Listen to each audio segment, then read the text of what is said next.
Hi, I'm Stargate Pioneer. And I'm Steven John Drew, and we're from Better Podcasting, a proud member of the Gonna Geek Network. Just like the show you're listening to now. The opinions expressed are those of the individual host. Check out all the other podcasts at GonnaGeekNetwork.com. And get ready, because geekiness begins in 3, 2, 1. You are listening to the Starling Tribune, a podcast dedicated to the Arrow TV show. This guy gets more airtime than the Kardashians, right? This podcast is not produced or maintained by the CW, Warner Brothers Television, CTV, or DC Comics. All characters, situations, and stories are the properties of Time Warner. I am the Oracle, and this is your Tribune. Welcome back to Earth 2's favorite newspaper, the Starling Tribune. I am the chief editor tonight. My name is SP, and I have a few reporters with me for this episode number 178. Starting with Chris. Up the wazoo, I know. Got to get those digital firewalls in place. And Michelle. I'm going to work on an algorithm over there when I figure out what an algorithm is. It's that thing that you use to determine what kind of classic rock sounds appeal to you. There you go. There's an algorithm. Hey, guys, by the way, did we not know that Billy Joel was playing in town? I mean, we are the city's newspaper. Who?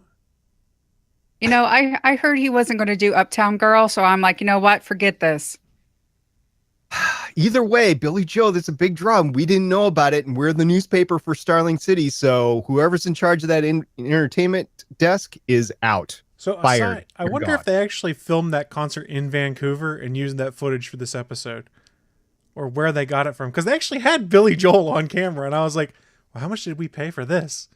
I know. I wonder which concert it was. I wonder how much they paid for it. And, you know, considering that the crossover has been filmed and now Billy Joel footage, I mean, is like the budget gone for like the rest of the season? Now, guys, you don't know. It could have legitimately been stock footage somewhere for a nominal fee. I mean, it didn't necessarily have to be Billy, and he didn't say anything. And if I remember the scene correctly, he actually wasn't singing. Yes, he was singing. He sang, okay. yeah. Well, there you go. I don't know. We'll get this sorted out later. In the meantime, this podcast is recorded on Sunday, November 26, 2017, live via Geeks.live. Remember, folks, our audio newspaper is full of spoilers, facts, and speculations about Arrow and the rest of the DC, TV, movie, and comic universes. And this evening, we'll be discussing the most recent episode of Arrow, as well as news, interviews, articles, and announcements that have dropped in the last week that could and very well will impact future episodes of Arrow, as well as the other shows in the universe such as The Flash, Supergirl, Legends of Tomorrow, Vixen, Constantine, Justice League Unlimited, Lois and Clark, The New Adventures of Superman, The Flash 1990s TV series, and more. If you're new to the show, thank you for searching us out on the internet and joining us. After the show, you can check out our content at GonnaGeek.com, where you can also find other geeky videos, podcasts, and articles. Thanks, guys. Michelle, let's just get right into it. Why don't we go ahead and break down the current episode? Sure. This episode was called Thanksgiving. It's season 6, episode 7, and it aired on Thanksgiving, Thursday, November 23rd, 2017. Director Gordon Volkue, who's done 3 Arrow and 2 Andromeda. He's been the cinematographer on 36 episodes of Arrow. Written by Wendy Miracle. She's the showrunner of Arrow, and she's written 23 episodes. And Speedweed, Yes. who's written 11 Arrow, 7 episodes of Haven, and he is the co-executive producer of Arrow for 51 episodes. I will never hold Haven against anybody that worked on that show because I know y'all were just paying the bill. So, yeah, I'm glad to have you aboard Arrow, Mr. Speedweed. Oh, come on. Haven didn't... Yeah, it got weird and stuff, but it wasn't as bad as, you know, The Cape. Haven was my cape. Haven sucked. Haven was the sci-fi show or Skiffy network show that made me hate sci-fi. There's nothing It's just There's bad. nothing as bad as the Cape, SP. There's nothing. Have you as watched bad. Haven? I have watched Haven and I have watched The Cape, which is why I, as the person who have watched all of The Cape and who has watched all of Haven, by the way, okay, all of it, that's how I could say Haven is marginally better than The Cape. Okay, but it's still bad. It got really weird with the lodge and the time and the alien interdimensional blobby things. It had so much potential, and I'll give you that season 1 was actually decent. Thank you. Yeah, Okay. The Cape only got one season and it was never decent. Haven was not. Oh my gosh. As it went on, Haven just got worse and worse and worse. And like I said, I recognize that there were shippers involved, recognize that people were paying the bills. So, okay, we'll just go with it and move on. And talking about bad shows and ratings, let's talk about ratings for the CW shows this week, starting with Supergirl on Monday, the 20th of November, with the episode Wake Up. It received a live rating of 1.92, which is sub 2, but I think that's still pretty good for a Thanksgiving week. On Tuesday, November 21st, The Flash had the 7th episode of their season, their 4th season, entitled Therefore I Am, to a live rating of 2.20. And following Flash, on Tuesday, the 21st of November, Legends of Tomorrow, with their 7th episode of the 3rd season, achieved a live rating of 1.49 for the episode Welcome to the Jungle, which was fun. I can't wait to talk about that on the show later in the year.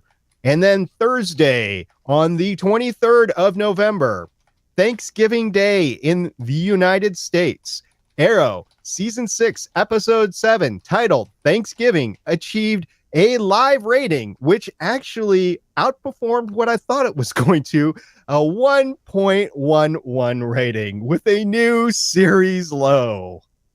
But you did say it was going to get less than 1 million live views, and you were incorrect. I thought that would be the case too, to be fair, SP. So we were both happily incorrect here, I would say.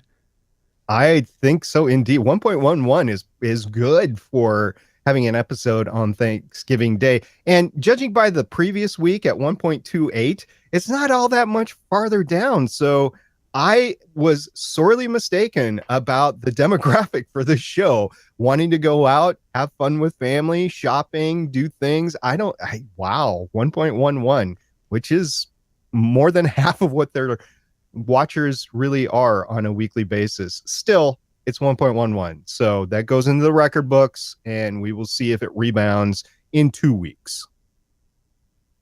So talking about Thanksgiving, let's get into the actual episode and talk about the overall theme, starting with the episode title, Thanksgiving. Michelle, what do you got? Well, this episode takes place on Thanksgiving, and in grand Arrow tradition, this holiday goes absolutely wrong. It's, it's like, don't have a Christmas party. Now it's don't try to have a food drive while announcing your new precinct on Thanksgiving, because things happen. And I actually would like to, I know normally we talk about fights next, but I would, since the episode is Thanksgiving and the holiday doesn't go as planned, Chris, what happens to Oliver during this episode? Why is the holiday ruined? Well, why is it ruined? Because he loses his faith in Diggle temporarily. Then he has to break a promise to his son. But oh yeah, he got arrested to start the episode. So really, nothing went too great for our hero.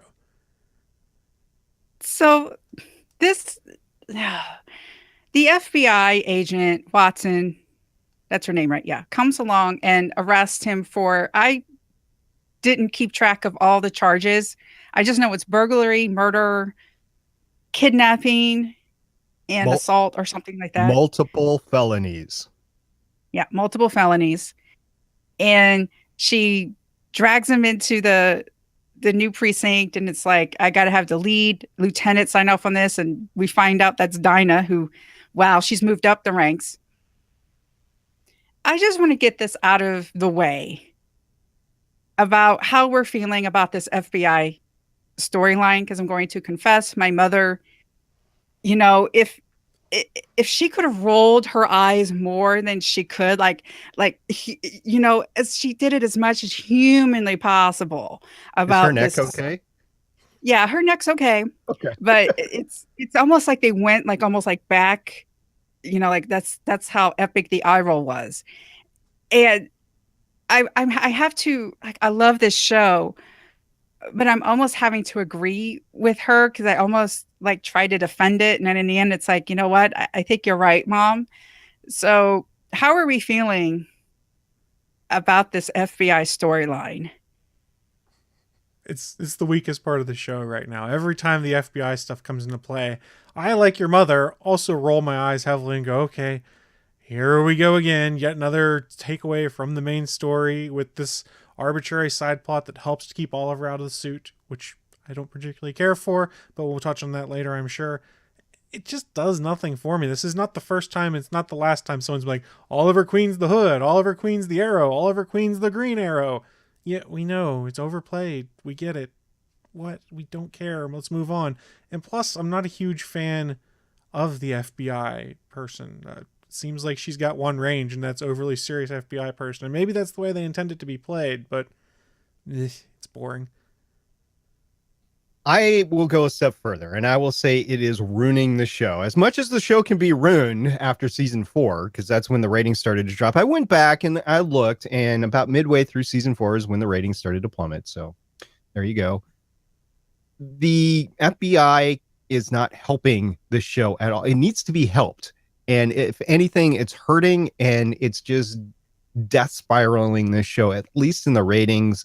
And I have absolutely no use for the storyline. I think it was a factor, a plot line just to get them to the mid-season finale. And then they've got something planned out. We haven't seen the vigilante in 2-3 episodes. That's still laying in from last year. Yes, we have big reveal on who vigilante is, but we have no idea about what's going to happen here. Could the vigilante have actually come in, help them with the stadium? Yeah. And then I have all sorts of issues the way the whole plot of this episode went. Like, it's Thanksgiving, and the votes on Thanksgiving or the day after Thanksgiving, that just never happens in the United States. It's packing stuff too closely together. So I don't believe that. And I also don't believe that they wouldn't have run face recognition on the cops in the video that they were fighting against. So this whole plot of this whole episode on multiple fronts was just bad. And I think that this is the worst episode I have seen of Arrow in a very long time. Well, this episode was just, let's take a pause as we get ready to do the crossover, and let's find a convenient way to put Oliver back in the suit. So we have Oliver Queen as the Green Arrow again come the crossover, because that's what everyone expects. And okay, so I'm going to touch on it now. I watched this show because I like Oliver Queen as the Green Arrow. And yes, I understand he made a promise to his son, all these other things, but come on, guys. I don't watch the show to see Oliver in a suit be the mayor and then kind of make comments about what the team should do. I want to see him out there kicking butt. It made sense to take a break for a little while, but I think we're getting to a point, and it's sort of setting up for that, but with the tease that he won't be doing it forever. Oliver needs to be the Green Arrow again. That's the promise of this show, and I kind of miss it. Diggle's fine as a Green Arrow replacement, but I like him better when he's his own hero. And I kind of had my own issue with him later in the episode, be like, the Green Arrow is my dream. That's what I was in this Star City, this optimal Star City we experienced last year. And what? No, let him be his own character. Doesn't it feel like to you guys that they're setting this up to be the final season? They're just with that comment of, I'm going to temporarily take it over and then I'm going to hand it back over to you. That's all stuff that can happen in the last half of this season. And then boom, the series is done for. I think that's what's going to happen here, especially with the ratings as low as they are. Well, one of the things I thought of, because besides Oliver getting arrested in this episode, the other antagonist, villain, big bad or whatever is Caden James. So Caden James comes and he has this big plot. We have Black Siren. They steal stuff and it's nano and they has a thermite and there's a bomb and blah, blah, blah. We'll get into like the action stuff a little bit. But they end up at the Billy Joel concert and they end up, fighting and everything like that. I'm wondering, the FBI agent said, hey, you come to the island, you come back from the island, and then the hood magically arrives. So using her logic, Caden James comes back from, hiding or whatever. And then the agent seems to have all this information, and Felicity hacked the FBI, and she's not able to find the information that the FBI has. Okay. So I'm wondering I guess I'm trying to justify this storyline besides let's have Diggle be the Green Arrow for a little bit. Do we think that there's a possibility that Caden James is the one feeding the FBI all this information? Yeah, it's totally possible. And then in this episode, he was totally Harold Finch from Person of Interest, by the way, especially behind the keyboard. It's totally Harold Finch. And I like that character. I liked him in Person of Interest, and porting that character into Arrow, I'm fine with, and with a different name, different backstory, but it's basically Harold Finch from Person of Interest. Michael Emerson does a great job of it, by the way. That was one of the highlights of this episode, especially when he was saying that your generation needs to have a little bit more patience. I forget the exact quote that he said, but yeah, he could, to answer your question though, Michelle, he could totally be the one that's funneling information to the FBI, as well as we already know that he was preventing Felicity from getting into the security system at the stadium. So he could totally be manipulating her, Felicity, in her hacking ability. We already know that Caden James is a better hacker than she is. So yeah, he gets top billing here as far as hacking ability goes. It would make sense if he's pulling the strings behind the scenes. Let's be honest, Oliver Queen's secret identity as the Green Arrow is one of the worst kept secrets out there. They never do much to keep it well locked down, for lack of a better term. So it wouldn't surprise me if he does blame the Green Arrow for the death of his son, like we find out that he's done the research and figure out, oh, the Green Arrow is associated with these people, and then be able to figure out, oh, the real Green Arrow is Oliver Queen. Okay, so good. I'm not the only one who thinks this is plausible. I really hope it's the case. Otherwise, what's the point? It's just they bring him in to be a big bad villain who's just mad at the world, and it doesn't tie into the overarching plot of things. I really hope there's more to it than I'm just mad because I think you killed my son. And I really hope it's the villain smart enough to have figured out some of these pieces and go from there, because otherwise it seems kind of like a waste. It seems like we're just kind of spinning our wheels as we wait for the next step with Vigilante. Okay. So like I said, there's some theft going on. So let's go back and look at the action that we have. At first, there's the first, Ameritech thing where they're stealing the nanites, the nanotech is being stolen there or something. And Diggle, for once, has a plan. He's like, people go there, and everything. But Chris, does Diggle do a great job? His plan is relatively sound until his body fails him because he's gone cold turkey off a steroid drug and been injected by an experimental nanochip or whatever to help cure his nerve issues. So it all kind of goes off the rails there, where he sends them off on their own to leave him injured and barely able to walk by himself. They should have probably kept one person with the Green Arrow in case, there's someone there that doubles back and decides to finish him off, things like that. I mean, the plan was solid of let's go as a team and take care of this, but his physical failures there and the lack of someone to help protect him seems like an issue to me. Yeah. I one of the things I liked was that when Caden James is watching everything and he's like, the merry men are going off, but Robin Hood is staying behind. And he's like, well, what's going on? One of the things I love is that we get Black Siren again. And I just love how she's just wanting to kill people. And he's just like, why can't you just savor the anticipation and just wait and just take your time? And she's just like, no, I'm just going to scream and get this nanite stuff. Who cares? I could have blown up the building or whatever.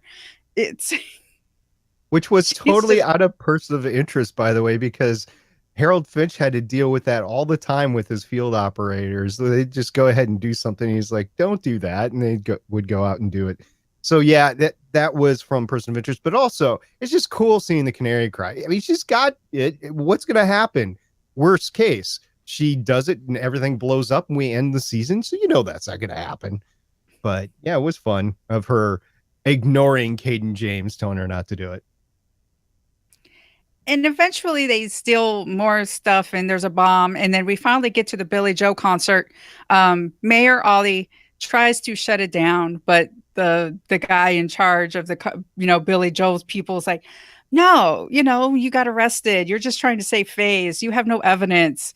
And I don't really know how feasible that is. I mean, if you're a concert promoter and you're in charge of Billy Joel and the mayor of the city is like, hey, I think a terrorist is going to be attacking, maybe you should not go ahead with your concert. One would think the mayor has the firepower to be able to pull the strings, be it with some zoning commission or the police behind the scenes, or even the fire department to come back up. Something's not to code for this tonight. You can't hit your capacity to shut it down. It seemed like it was, and I'm being overly critical here, it seemed like it was too easy for the promoter to be like, psh, screw you, Mayor Queen. I'll do what I want. I don't have to listen to you because you just got arrested. It's basically what it came down to. I was thinking about this now from a public safety standpoint. Nowadays, often we err on the side of caution, and probably a concert like that, if receiving a legitimate threat, would have been shut down. But here's the problem. They're vigilantes. They can't say where the information came from, and they can offer no hard evidence. So I get where the promoter is coming from. Yeah, no, we're not going to cancel this unless you can definitively show me that there's something. In addition, you have the whole save face, Oliver's arrested here. But in retrospect, see, Team Arrow could have used that to their advantage and say, see, we tried to tell through the mayor, because it's known that the mayor has a connection to the Green Arrow. We've tried to tell through the mayor to shut it down. You guys went anyway, and a bunch of people were hurt, because I don't think for us 1 second that nobody was hurt when the doors were locked and they were going after the door. I mean, that's just crowd 101 right there. Somebody's going to get hurt, an ankle twisted, an arm broken, something like that, as they're being pressed against the locked doors. So again, this whole storyline for this entire episode is flawed from time to time. But as far as the promoter, I get where he's coming from. I just don't think it's realistic in this day and age. That's fair. So because the concert goes on, the team has to come in action. And Chris, finally, Oliver gets into the Green Arrow suit. And why don't you take us through that big final confrontation? So the extent of anything that Oliver does in this is growl menacingly, use his repelling arrow, and get beat up by Black Siren. At no point does he fire an arrow, get to be badass or anything like that. So I'm kind of sitting here going, come on, we finally get him back in the suit, and he does nothing. Is he that rusty? He was just kicking butts over in whatever country he was with Slade Wilson last week, so I just kind of had to shake my head there. So let's touch on the Oliver piece first. He confronts Caden James, where Caden basically says, yeah, this was all a ruse to drive you out. I want you to see your city burn because I hold you responsible for the death of my son. This bomb is fake. And he has the T-Sphere that got stolen and uses it to quasi-attack Oliver, distract Oliver. And then Black Siren uses her siren scream to basically throw him up against a wall so they can walk away ominously. I really wish Oliver had gotten to do more, but at least the rest of the team did when they were dealing with the police. And for those listening to the audio, I just used air quotes as I said police. And you did it again. You did it twice. You did the air quotes. It's so fun watching Chris do air quotes.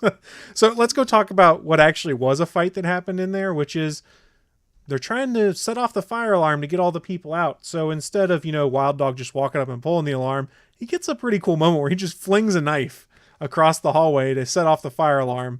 And they're like, well, how'd you do that? A magician never reveals his tricks. It was a great quote. Renee gets the best quotes in these episodes I've noticed in the past few weeks. I'm having a lot of fun with his character. And that's when we find out these aren't actually cops. These are rent-a-thugs dressed up as cops that aren't letting people out of the concert. They say, oh, this is a false alarm. Everyone's safe. Go back to your seats, which they wouldn't be able to say. If a fire alarm goes off, you have to let people get out. We find out the doors are chained shut. And then the fake cops start chasing Wild Dog, and Canary and Mr. Terrific are dispatched to go assist him, and we get a beatdown of these cops, a fairly prolific beatdown. It almost seems too easy, which we kind of get to later in the episode. Wild Dog, by the way, used the term Hossette in this episode, and I don't know if that's the first time he said it or not, but I did catch that and was like, oh, that's so cool. He used Hossette. I like it. Yeah, instead of Blondie, because last season he was calling her Blondie, so I guess she's been promoted to Hossette. Yeah, this covert team decides to beat up on unarmed cops or non-cops in a very well-lit area in front of a whole bunch of people. Right the day before this anti-vigilante bill is supposed to be voted on. And, Oliver had this big idea in order to, hopefully not get any sort of like anti-vigilante legislation. He decides to let the people decide. And Mayor Ollie loses because that footage goes viral the day before. And they're there in the bunker and they're like, hey, do you think this was like Caden James's plan to begin with? Like flush us out and have this footage so we get laws against us? And SP, I see you're shaking your head. Yeah, this is another problem that I have with the episode that I just didn't say before. It's like these guys didn't have a plan to deal with this sort of thing coming up. I would have thought that the team would have wanted a low profile before the referendum so that they wouldn't be put in this situation. Like none of them thought, hey, if we get caught on camera, this will go bad. They're in a stadium with 35,000 other people watching Billy Joel. Each one of them has at least one electronic camera on their person in terms of a cell phone. Yeah, they're going to get caught doing something. So none of them thought of any of this. And as soon as they found out that the bomb was fake, they should have stood down and regrouped. And yes, they had to determine for sure that there was no bomb there. But there's no reason why the rest of the team had to go all out in the open like they did. So, yeah, I have issues with all of that. Like Wild Dog coming out from behind the half partition, shooting his guns to make sure that they knew for sure that the doors were closed. I think that could have been handled a different way, and it wasn't. So one of my big issues with the episode. You know what? Arrow has never been a stickler for detail necessarily. There's always been something that can take you out of it. And I guess in this episode, I just could not suspend my disbelief with everything that was going on with it. So maybe I just need to take a chill pill next week or the week after, because I'm not going to consider next week an Arrow episode because it isn't. And just take it for what it is. So they did what they intended to do here, which was to try and set up the fact that Caden James in the Arrow universe is a master tactician, for lack of a better term. He's got plans within plans, and he's constantly outthinking Team Arrow. And we as fans have realized it's not too hard to outthink Team Arrow because, especially now, they're very reactionary. They don't have plans for how to handle things. They wait for something to happen, and then they play into those plans. And if you go back and look through all of the seasons, it's generally a problem, be it original Team Arrow, Arrow 2.0 when you had Roy involved, the current team we have now. They're never really proactive with their ideas. They go out there and have to react and come up with something on the fly until near the end of the season they all come together as one and come up with a plan. And that formula is fine, but we're 6 seasons in.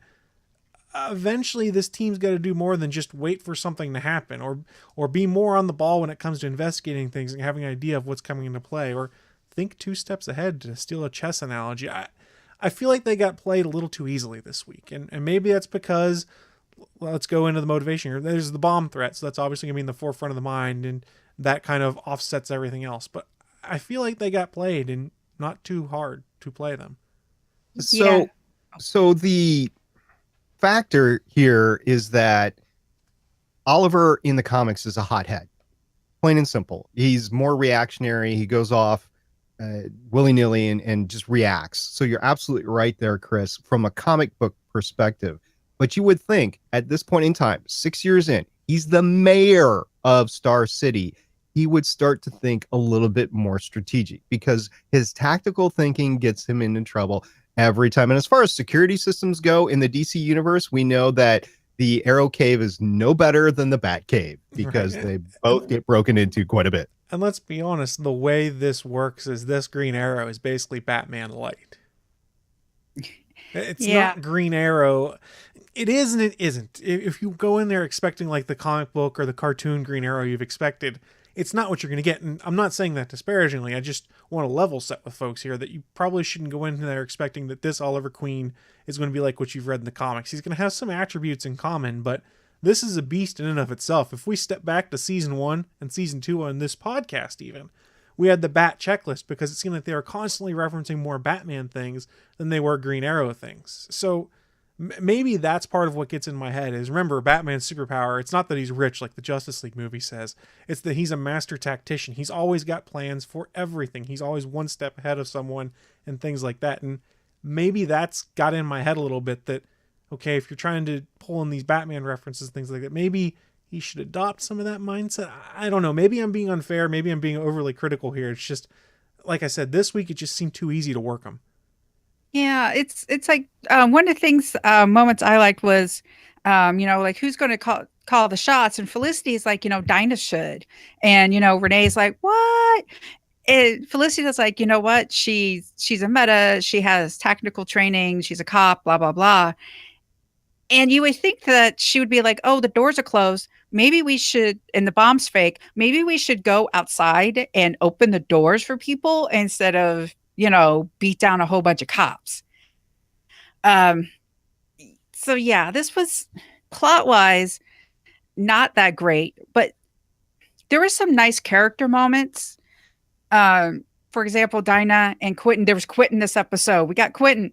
They had this great moment where she actually confesses to him that I know who Vigilante is. He's my ex, and I actually had a chance to put him down, but I didn't.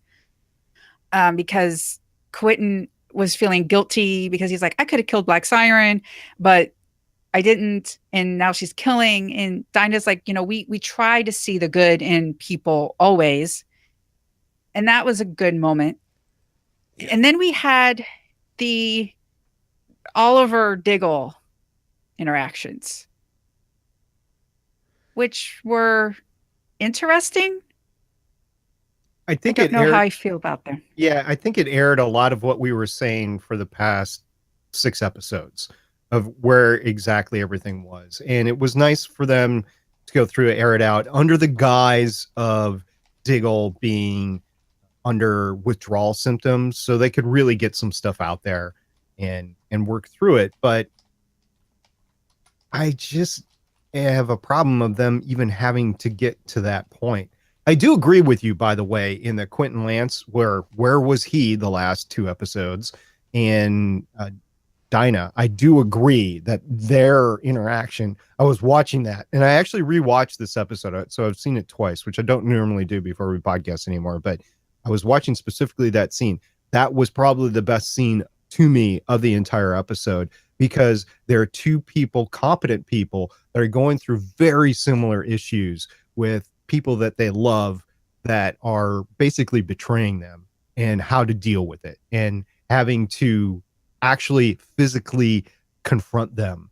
So with Diggle and Dinah, with Quentin and Dinah, they are definitely a match that was well put together. And in this episode specifically, that conversation was amazing. Right, Chris? I think so too. And if we step to the Oliver and Diggle conversation, something that's been in the offing, we've needed to have it for a while. And I didn't like it at first, until the first conversation they had, until I thought about it. These are 2 men who have made elaborate life shifts, believing one thing about the other, and both had those worldviews shattered. Oliver handed over the mantle to do what was right for his son, thinking John was healthy, John could take care of it. And he trusts Diggle to tell him those things. And John didn't tell him that, hey, my arm is screwed up. I can't shoot arrows. I can barely go into fights anymore. And, I'm going to go take drugs to try and stay in them. So I think that shook Oliver a little bit. And then you've got Diggle that's like, wait, do you realize what you just asked me? You asked me to set my family aside so you could take care of your family. So it's stuff that had been waiting to bubble up between those 2 characters. And it kind of made sense that they had that outburst with each other. And then in the end, kind of made up and realized, okay, we weren't fair to each other, but this is the way it needs to be. But I still have my issue with John at the end being, I've always wanted to be the Green Arrow. I wish he'd been like, I've always wanted to do this, but somehow on my own. And do we think he's going to stay in that hood forever or come back to the hood? I don't know anymore, because I don't know where they're going to go with this season. I know, like I said at the top of the show, the Green Arrow is Oliver Queen. I hope the long-term plan is to put him back in the hood, because that's more what I enjoy. And I enjoy Diggle being his own character, having his own legacy he can build. Yeah, because one of the things we learn is that he ends up in the hospital after that first fight, and the doctor is, he learns from everything that the combination of taking the drugs plus the prototype has increased his damage, and it's gone through his back. And now if he fights, he could end up paralyzed or whatever. So I'm wondering, where do we think this is going to go? It's like either Diggle gets better and becomes the Green Arrow. Diggle gets better and he remains Spartan. Diggle doesn't get better and he becomes maybe the head of Argus or something. I don't know. And maybe Lila becomes Spartan. Who knows? Or Diggle walks, is driving along and a spaceship lands and crashes and he goes and investigates and this is alien and the alien dies and then there's this green ring and it finds Diggle. And that seems to me one of the only 4 things that could happen to him. I think Diggle's... Or they kill him. Yeah. I don't want him to kill him. I think his fate depends on whether we're getting a season 7 of the show. I honestly think whatever they decide to do with him is going to depend on whether we're getting another season going forward, because I don't think I'm the only Arrow fan that is kind of anxiously awaiting the Green Arrow to be Oliver Queen again. And not because Diggle's not a good character, but more because Diggle deserves his own legacy, not to carry someone else's path. And if this is going to be the final season, maybe they make him healthy in the end and this ends with Oliver getting his happy day. He transitions over the role of Green Arrow to John Diggle. We get everything proceeding forward from there, and then it all ties into that Star City Green Arrow of the Future story we saw in Legends of Tomorrow, because that could end up being the future if John Diggle becomes the Green Arrow and then you have John Diggle Jr. taking over the role. If it ends this year, maybe they transition it over, but if they're having another season, I think it's a hard sell to be like, hey, let's do the Green Arrow show, but let's have Stephen Amell be on the periphery of things because he can't go down in the cave and do things. He can't go out with the team. He's just going to be the mayor that helps coordinate things outside of it. While it might be a different role for Stephen to play, that's not what I want to see him doing. I want to see him out there knocking heads and being the Green Arrow. I don't know if I'm being unreasonable or not. I don't know. I'm struggling with it, guys. I think that we're looking at the writers or the showrunner tipped their cards to us right now. And I think that's where they wanted the show to end. Remember, in between season 5 and season 6, we were asking, well, where's the show going? We're saying, well, this could be the last season. And the showrunners have come up to us and the creators have come out and said, we already know where the show is going to end. So I think they tipped their cards a little bit in that they want Diggle to be the Green Arrow when the series ends. That's my call on this anyway, because I know, like Michelle, you said it could go a bunch of different ways. He could become Argus, or Lila could be Spartan. So yeah, that's interesting possibilities actually. Well, I mean, maybe you look at it this way, as the final redemption of the Green Arrow, as in the hero character, not Oliver Queen or anything like that, is it transitions into someone who doesn't have that background of coming in, you failed this city and killing people left and right. Because if you look at Oliver Queen's heroic legacy, it's rather bloody up until recently. So maybe this is how they spin it into the Green Arrow as a hero that can step out of the shadows. I don't know.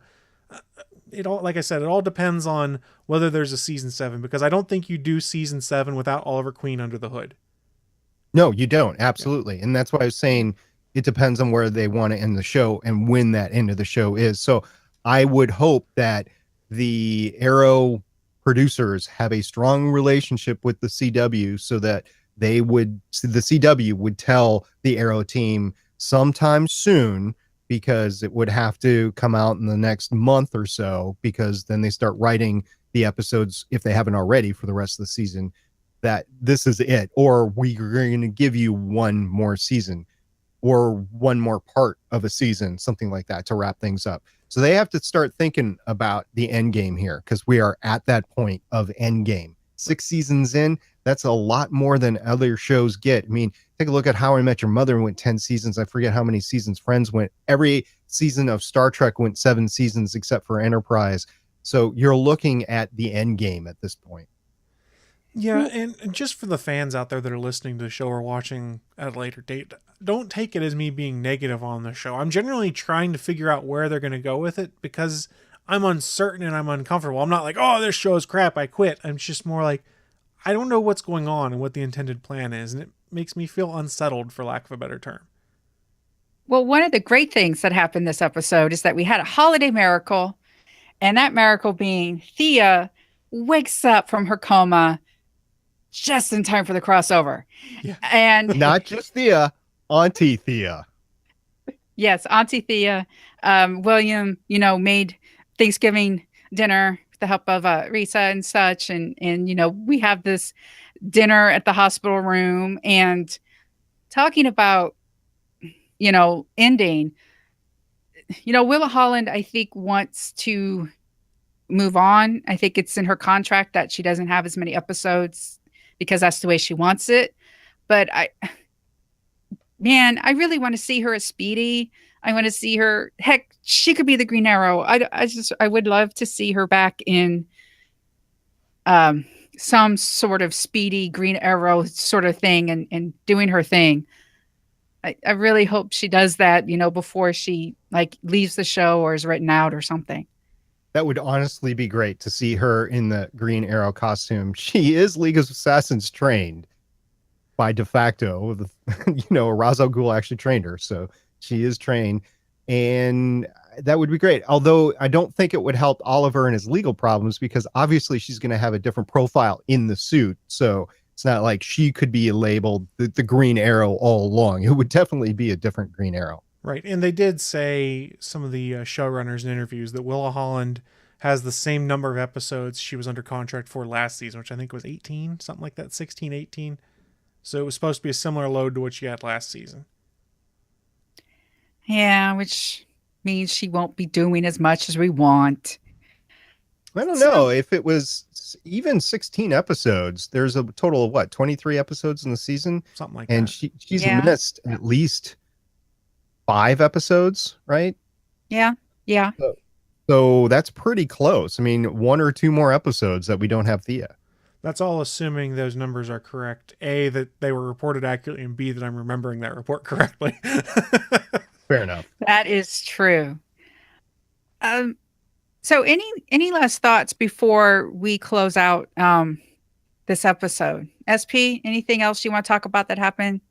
Yeah, the whole Curtis issue with Felicity with Helix Dynamics and them working together and at each other's throats because they were making decisions without each other. They're going to have to work through that. They kind of did at the end, but I think there's going to be more there because this is CW Arrow, so there's going to be ebbs and flows there. And let's not forget the $500,000 of angel funding that they used to bail out Oliver. I think that's going to be gone. So they're going to find themselves in a little bit of legal trouble on their own with their own company as things go forward, as well as Curtis's treatment might not have worked. And we don't know why. We don't know if it's because the interaction with the steroids that Diggle was taking. We don't know if the serum just didn't work. We don't know if the serum didn't work because that wasn't its original purpose. We don't know a lot of things. And I think we're all in agreement that eventually Diggle's going to end up being active again in the field. Now, that could change, honestly, especially with the conversation that we've had. But my going in supposition is that Diggle at the end of this whole thing is going to be in the suit and be Green Arrow as the show reaches its ending point. So we'll see what happens to cure Diggle of his increasing nerve damage. He gets a power ring. I know, becomes Green Lantern. Come on, do it. It would be so cool. I know. Chris, anything else you want to talk about this episode? So it feels like this was a setup to have a pause before the crossover and to get Oliver back in the suit. And maybe that's why it's so discomforting. I'm very curious to see where they go with it after the crossover, how things continue with Oliver in the suit, and whether he continues to lie to his son or whether he just comes out straight up and says, look, John can't do this anymore, and this city needs me like this. I'm sorry. Again, we're having that CW drama. We all know eventually William's going to figure it out. They planted those seeds, and we're going to have more dysfunction between the two of them. But at the same time, the kid probably needs to realize that Oliver isn't necessarily doing this for a joy rush or anything like that, or Oliver needs to explain that to his son, that he's trying to help the city until someone else can take that role, because I just see it backfiring. It could just happen during the crossover for all we know. That could be when William's like, wait a second, you don't look like Mr. Diggle, when he sees the Green Arrow out fighting Nazis. Yeah. My biggest thing about this episode was that we finally learned the motivation for Caden James, and he's like, yeah, you're responsible for like the death of my son. And it's like, really? It's like, oh wow, the son, like vengeance for the killed son. What an innovative storyline. I've experienced that storyline ever before. Like, Especially come on, not in the show. I know, it's like, my goodness, they just like, they really think we forgot last season. I mean, come on. And then doesn't anybody have like a daughter they need to save, a sister-in-law, a niece? I mean, can it be vengeance for a woman, like a daughter or something? It's just, oh. So anyway, I got an idea. Tommy really wasn't Malcolm's son and was Caden James's son. Oh, dun, geez. dun, dun. Okay. Well, we're not going to find out any more of Caden James' plans next week, because next week, well, there's actually no Arrow on Thursday. We're having that huge crossover, which is happening on Monday and Tuesday. So technically, the next episode of Arrow is on Monday, November 27, 2017. It's Crisis on Earth X Part 2. The gang comes together for Barry and Iris's wedding, but the ceremony is crashed by villains, well, Nazis from Earth X.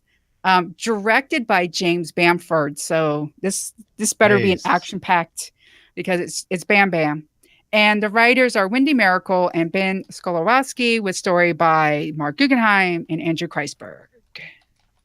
Let's see. Well, I have caught up with all of the shows in CW, so I'm ready for this. And they basically all of them paused except for Flash, because Flash is the most direct lead in into the crossover. But all the other three shows paused. So we'll see what happens in the next 4 episodes, Monday and Tuesday, 2-part, 2-hour crossover. So it's basically a miniseries, and it's gonna be fun. You guys all caught up on all the shows? I am on everything but Flash.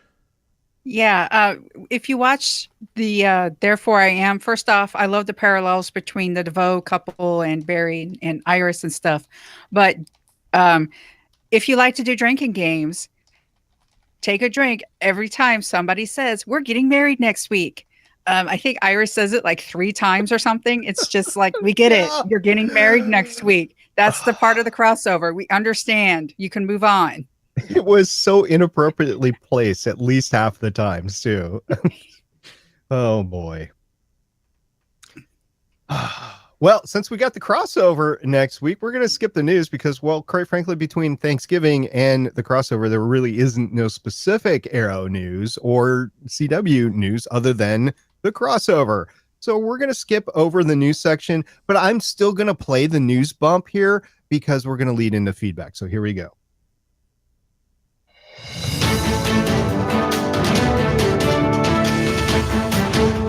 Live from the Starling Tribune, I almost said Star City. Live from the Starling Tribune newsroom on floor 52 in Starling City on Earth 2, we have some feedback for you this week. Michelle, why don't you take it? Yes, on Twitter, we got a message from @DXFerris. Says, just spitballing here. What if Ollie sent his kid to a boarding school? One very far away. Please, please, Lord. And I replied, that would be a sensible idea. But Ollie would think he would be breaking his promise to Samantha because, you know, you got to keep those she died promises in his to arm. Samantha. Yeah, Samantha. Because if there's one thing Oliver's good at, it's keeping promises. Yeah. He's so good. He never lies. He always keeps them. He never breaks them. Sorry, that was unfair of me. It's different. This is his Unfair? kid, so You call it like it is. It happened in this episode. He broke his promise to William by lying to him to his face. Oh my gosh. I know. We didn't And even he talk believed about it. that. It's I'm done with this episode. Chris, if you wanted to go out and find other geeky content, if you were done with Arrow for the week, where would you go? well, you would certainly head on over to GonnaGeek.com and click on the Gonna Geek Network button, or just hit GonnaGeekNetwork.com in your address bar, where you can see the 20 plus podcasts that we have on the Gonna Geek Network that cover a variety of topics, some like general geek culture, some like Magic the Gathering, a variety of different topics, and we encourage you to head on over there and check it out for yourself. But each week on the Starling Tribune, we like to highlight one specific show, give you a taste about what it's all about, and say, hey, maybe you should go check that out. And this week, I want to talk to you guys about episode 42 of the In Defense Of cast, entitled Verily and Merrily. Huzzah to thee, good lords and ladies. This month, we're joined by the team behind the scripting, casting, production, and performance of the New York Renaissance Fair to discuss the immersive experience of Renaissance Fair. So, if that's something that sounds interesting to you, like it does me, head on over to GonnaGeekNetwork.com, click In Defense Of, and you can download episode 42, Verily and Merrily. And I'll tell you what, I'm pretty sure I'm already subscribed, but just in case I'm not, I will double check, and I'll probably be listening to that on my way to work tomorrow after this long weekend. The New York Renaissance. How big do you think the New York Renaissance Fair is? Wow, I didn't even think about that. Renaissance Fair. I'll tell you what, if you go and listen to this episode of the In Defense Of cast, I bet they'll probably tell us in there. I am subscribed on multiple devices to In Defense Of, so I definitely will be listening to this podcast this week. Me too. But guys, that is going to wrap us up for this week. So a big thank you to everyone who participated live in the chat room over on Geeks.live. But not only them, also the folks that download the episode from our website, StarlingTribune.com, or watch the replay on the GonnaGeek.com YouTube channel. And remember, you can always catch us live as we record at www.geeks.live at 6 p.m. Eastern, 3 p.m. Pacific on Sundays. We would love to hear from you. We are the Starling Tribune on Facebook and Instagram, at Starling Tribune on Twitter, and you can call us at 612-888-CAVE. That's 612-888-2283. Well, this ends our great therapy session. Any last words before we go? At Stargate Pioneer. Hashtag Entertainment Desk, you're fired. At the Chris Farrell. Hashtag Hossat. And I am at Michelle Ely, signing off with hashtag Turkey Burger Thanksgiving. Oracle, I think we're done here. I'm going to mash my French fries like potatoes. This was the Starling Tribune.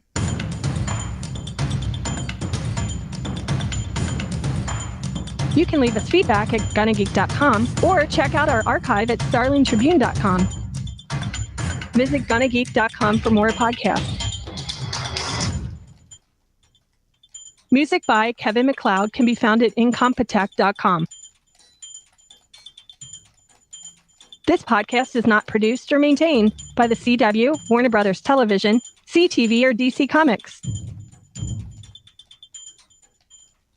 All characters, stories, and situations are the property of Time Warner. No infringement is intended. We will see you for the next episode of CW's Arrow.